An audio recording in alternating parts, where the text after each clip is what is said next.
there's nothing to worry about. You'll do fine. So let's just focus on getting you through your first week, okay?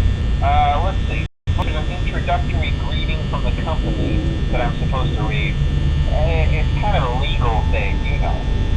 Welcome to Freddy Fazbear's Pizza, a magical place for kids and grown-ups alike, where fantasy and fun come to life.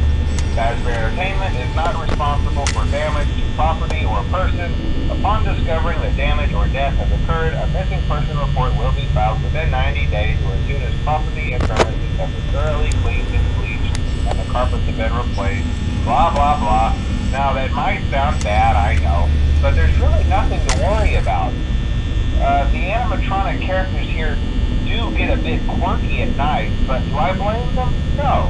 If I were forced to sing those same stupid songs for 20 years and I never got a bath, I'd probably be a bit irritable at night too. So remember, these characters hold a special place in the hearts of children if you show them a little respect, right? Okay. So just be aware, the characters do tend to wander a bit. They're left in some kind of free roaming mode at night. Something about their servos locking up if they get turned off for too long. They used to be allowed to walk around during the day too, but then there was the bite of 87. Yeah. It's amazing that the human body can live without the frontal lobe, you know?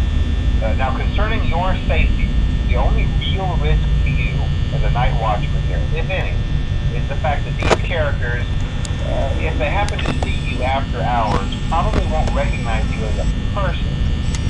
They'll most likely see you as a metal endoskeleton without a costume on. Now, since that's against the rules here at Freddy Fazbear's Pizza, they'll probably try to forcefully stuff you inside a Freddy Fazbear suit.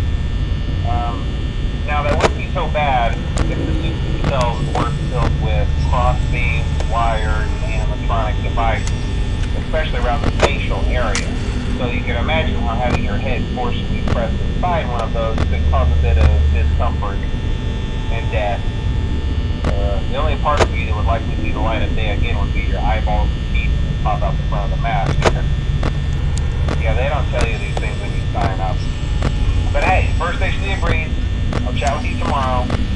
Check those cameras and remember to close the doors only if absolutely necessary. Gotta conserve power. Alright, good night.